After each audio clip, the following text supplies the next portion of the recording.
Olá, muito boa noite para você. Seja bem-vindo aqui ao JL2 desta terça-feira, dia 16 de dezembro. Veja agora as principais notícias do dia. O deputado federal Antônio Doido, do MDB do Pará, é alvo de uma operação da Polícia Federal que investiga crimes de corrupção e lavagem de dinheiro. Um vaqueiro contratado pelo IBAMA é assassinado durante uma emboscada dentro da terra indígena Piteréua, no sul do estado. Em Santana do Araguaia, uma equipe da Polícia Militar salva uma criança que havia caído dentro de um poço. E no esporte, começa em Belém o Campeonato Mundial de Clubes de Vôlei. Agora, aqui no JL2.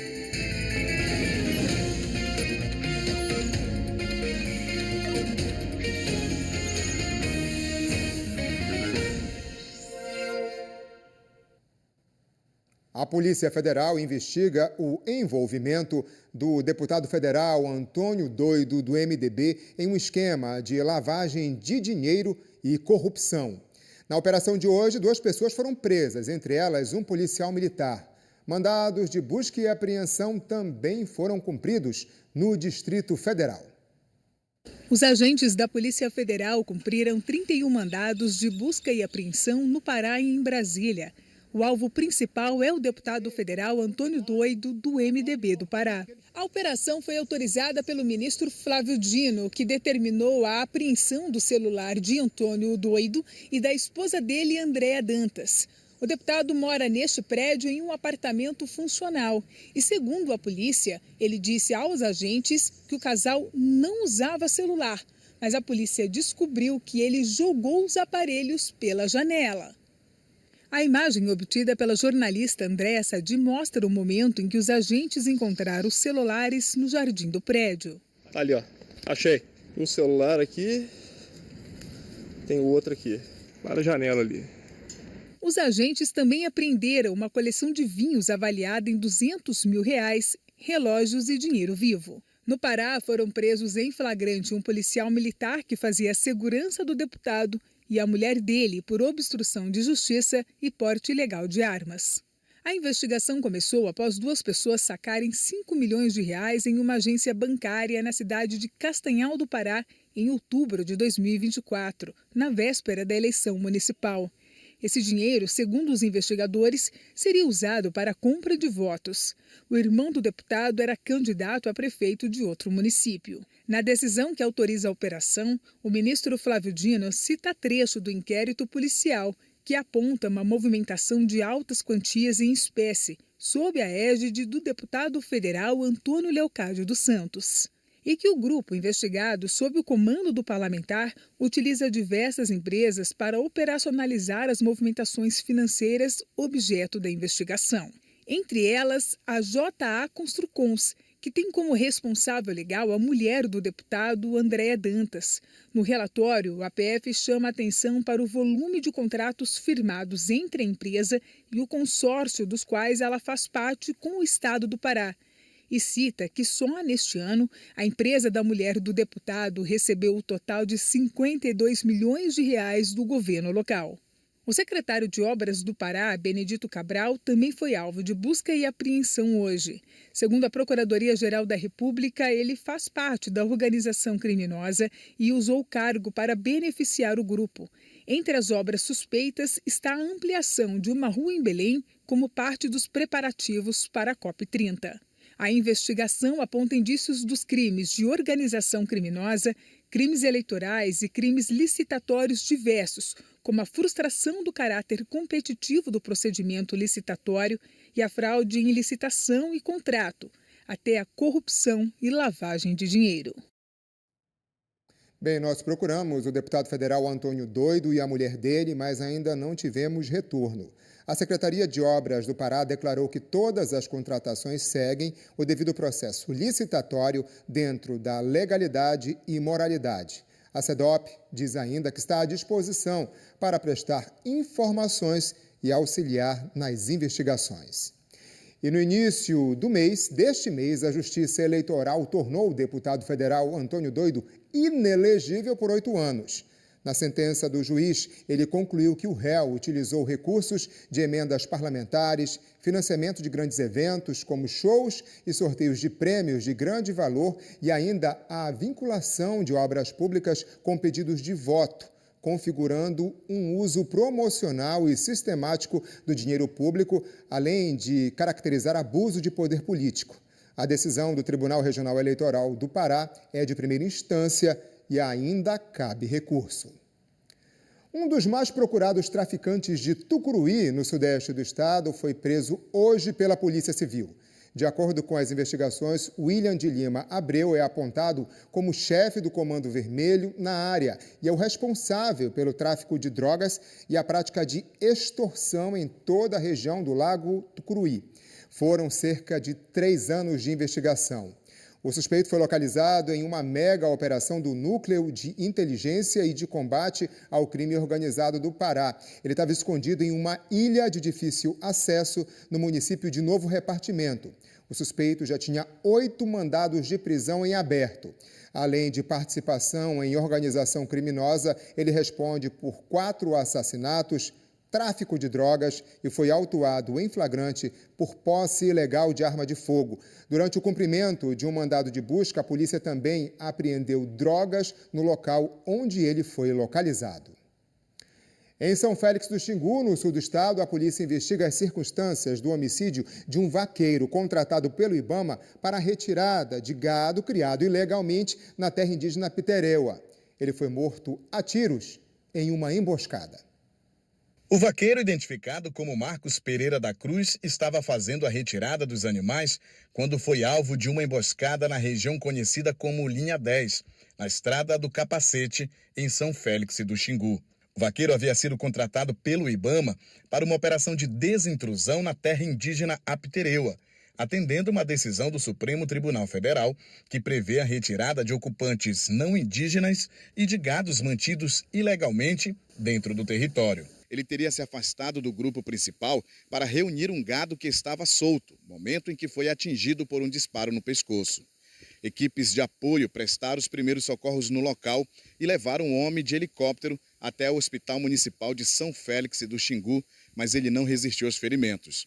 Informações iniciais indicam que não havia indígenas na área no momento do ataque. A ação tem se concentrado em retirar gado de dentro da terra indígena, que é uma das áreas mais conflituosas da Amazônia, e abriga o povo Paracanã. O território é alvo de invasões há anos e, desde setembro deste ano, é palco de uma das maiores operações integradas de desintrusão já realizadas no país. Em nota, o IBAMA informou que lamenta o ocorrido e manifestou solidariedade aos amigos e familiares do vaqueiro Marcos Pereira da Cruz. Ainda segundo o IBAMA, autoridades competentes investigam o caso, com o objetivo de identificar e responsabilizar os responsáveis pelo crime.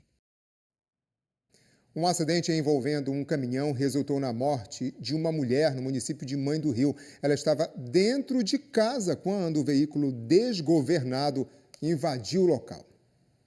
A câmera instalada na casa ao lado mostra o caminhão desgovernado e o momento exato da colisão. Com o impacto, o equipamento falha por alguns instantes, mas retorna e, na sequência, registra os vizinhos se aproximando, tentando entender o que tinha acontecido pouco depois das 6h30 da manhã. O veículo que transportava alimentos só parou ao atingir a frente desta casa, onde estavam 4 pessoas. Uma criança de 5 meses, uma idosa, um adolescente de 15 anos e a dona de casa, Antônia Rosiane de Souza Farias, de 37 anos, que morreu no local. A retirada dos sobreviventes do meio dos escombros foi um trabalho delicado. Dentro do caminhão estavam 2 pessoas, um auxiliar e o motorista, que foi retirado do local em uma maca. Em depoimento à polícia, o carona disse que o condutor teria se queixado de uma forte dor de cabeça e logo depois de uma curva, perdeu o controle da direção. A idosa e a criança não tiveram ferimentos graves. O adolescente fraturou o braço direito e foi levado para o hospital. Não tivemos atualização do estado de saúde dele. Casos de furto e de vandalismo não são novidade aqui na capital. O problema é que agora o alvo dos criminosos tem sido os espaços públicos que foram revitalizados para a COP30. No canteiro central da Nova Duque de Caxias, não é difícil encontrar buracos com vários tubos rompidos e fiação elétrica cortada. Falta iluminação durante o período da noite. Quem passa pelo local enfrenta a escuridão. Tudo isso seria ato de vandalismo. Já na Avenida Visconde de Souza Franco, no Parque Linear da Nova Doca, outra importante obra para Belém, inaugurada recentemente, vários postes também estão com as luminárias apagadas. Até a iluminação de Natal foi alvo, deixando o local sem o brilho e a magia tão comuns nessa época do ano. Um prejuízo para toda a população. Somente neste trecho aqui da Avenida Duque de Caxias, no bairro do Marco, entre as travessas Curuzu e do Chaco, pelo menos 4 pontos de furtos foram identificados pela nossa equipe de reportagem. Um deles é este aqui. O furto também teria acontecido durante a madrugada, quase sempre sem testemunhas. Eu já vi um rapaz roubando mesmo aqui já, do meu lado, aí eu fui só olhando. Aí uma vez eu tava passando por aqui, né? Aí eu vi um moço com fio mesmo, não? Indo-se embora, como ninguém nem aí prendeu. Eu já vi um rapaz roubando aqui já. No fim de semana, o homem foi flagrado furtando os cabos de fiação que estavam enterrados. Ele se aproxima da base da luminária e abaixa, e retira o gramado e quebra a estrutura de concreto que estava por cima. Em seguida, a luz do poste se apaga. Dá uma revolta no cidadão? Claro, porque exige tanto e quando é na hora para fazer um negócio disso, não adianta. Não Uma adianta. estrutura boa para a população. É isso, como isso aqui, ficou bonito. Mas o que acontece é isso, o cara chega e destrói. As outras estruturas ao longo deste trecho da pista também estavam descobertas e com os fios rompidos. É repugnante, sabe? É triste saber que a gente está numa cidade maravilhosa, mas com pessoas inescrupulosas desse tipo, agindo dessa forma. Pois é, né? A gente sabe que é preciso fiscalizar, melhorar, colocar mais gente na rua. Mas, olha, já passou da hora também de realizar uma operação, alguma ação que prenda, que coíba quem compre, quem movimenta esse mercado. Porque se essas pessoas tiram os cabos, se elas roubam, é porque tem alguém que dá dinheiro em troca. Então é preciso também agir ali. A Prefeitura de Belém informou que as rondas na Avenida Duque de Caxias e no Parque Linear da Nova Doca, por meio do efetivo da Guarda Municipal de Belém, vão ser intensificadas e que ainda nesta semana as equipes farão os reparos necessários nos 2 locais por meio da Secretaria Executiva de Iluminação Pública. A Prefeitura pede o apoio da população para fazer denúncias de qualquer tipo de vandalismo, ligando para o número 190 do Centro Integrado de Operações, o CIOP. E esse tipo aí de crime traz prejuízos não só para quem usa esses espaços públicos, são os nossos impostos que são usados para pagar pelo que foi furtado ou danificado. Um deles é o IPTU, que costuma assombrar os contribuintes logo agora, no início do ano. A gente vai falar ao vivo com a Débora Soares para saber quais as novidades, Débora, do IPTU 2026. Boa noite. A boa notícia é que o IPTU não será reajustado para o ano que vem e a emissão dos boletos segue normalmente com os mesmos valores que o contribuinte pagou em 2025. João, boa noite para você e para todos. Mas olha, isso deve mudar em 2027, porque o prefeito de Belém, Igor Normando, enviou para a Câmara um pacote com 13 projetos de leis para serem votados e aprovados. E um deles é o que altera o IPTU a partir de 1º de janeiro de 2027. O novo projeto de lei prevê que o valor do IPTU seja calculado com base no valor de mercado e não apenas nos índices inflacionários. E isso abre margem para um aumento real no imposto. A proposta do Poder Executivo também prevê que o aumento do IPTU seja feito por decreto, ou seja, que não precise mais passar pela aprovação da Câmara. A Prefeitura de Belém se manifestou através de nota, afirmando que o projeto não fixa um aumento automático e que ele atualiza regras e procedimentos a fim de garantir coerência com a reforma tributária. João, eu volto com você. Vamos ver quais são os impactos para a gente. Obrigado, Débora. Boa noite. E a seguir, a Assembleia Legislativa do Pará aprova a lei orçamentária de 2026 e o resgate de uma criança de 8 anos que caiu em um poço em Santana do Araguaia. Agora são 7 horas e 20 minutos. Aqui temos imagens ao vivo da área do Boulevard Castilhos França. Olha como é que está movimentado, né? Ainda deve ter gente no comércio até esse horário. Volto já.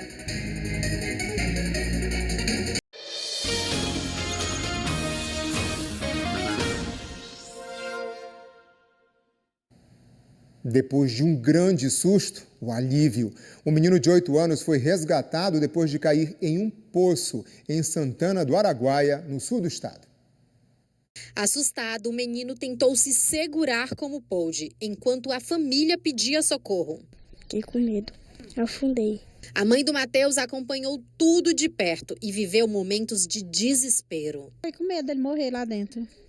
E ele contou para a senhora, né, como é que foi que ele conseguiu se manter, porque ele não sabe nadar, me conta. Não sabe nadar, e ele disse que lá ele estava tipo assim, disse que pulando mortal, assim, virando lá dentro d'água.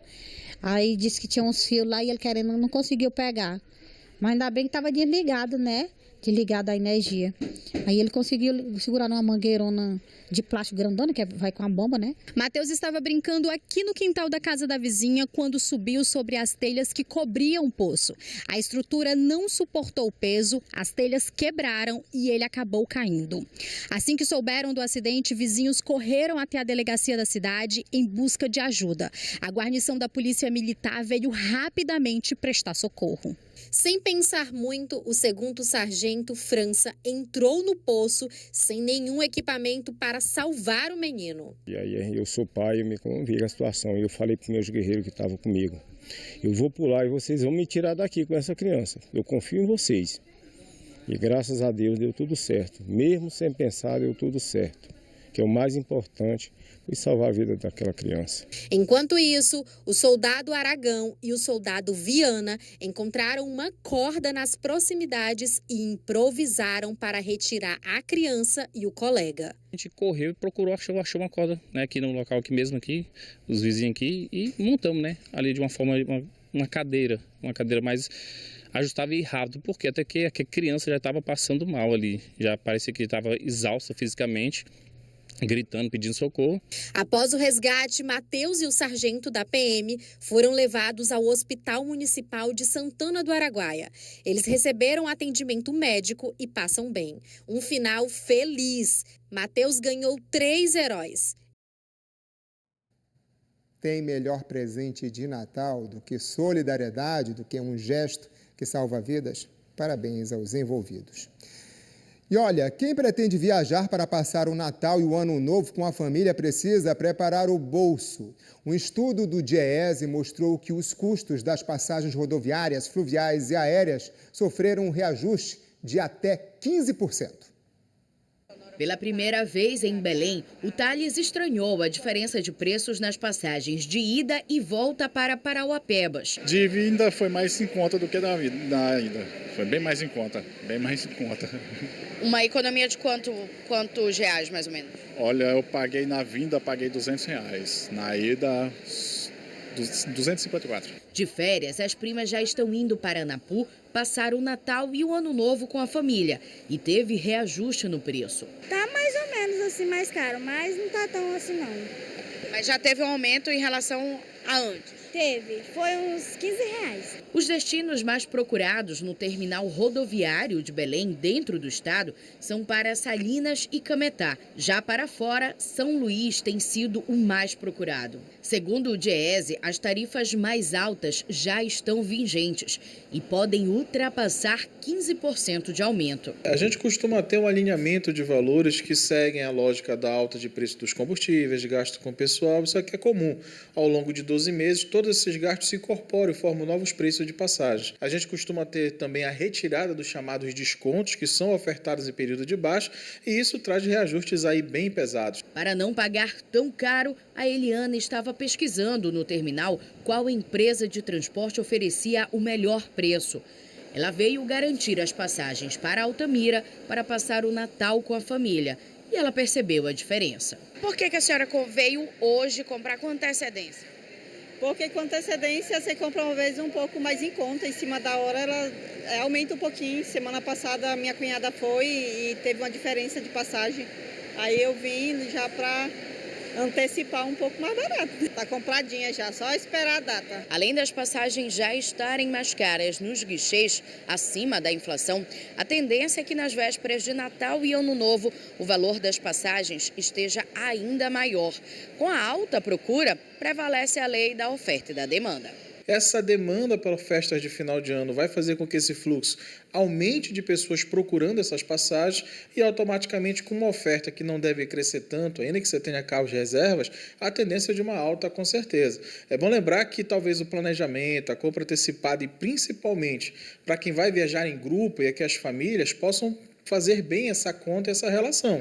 Um destino pode estar levando aí muito mais do que não só um salário mínimo, mas bem mais do que isso a depender da quantidade de pessoas que viajam. Os moradores de 2 municípios do Marajó recebem até o dia 22 de dezembro um mutirão que inclui atendimentos médicos em várias especialidades. A iniciativa faz parte de um projeto da USP.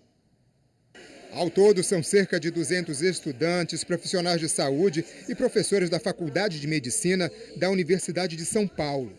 As ações incluem atendimentos médicos em mais de 15 especialidades, ações de prevenção e atividades culturais.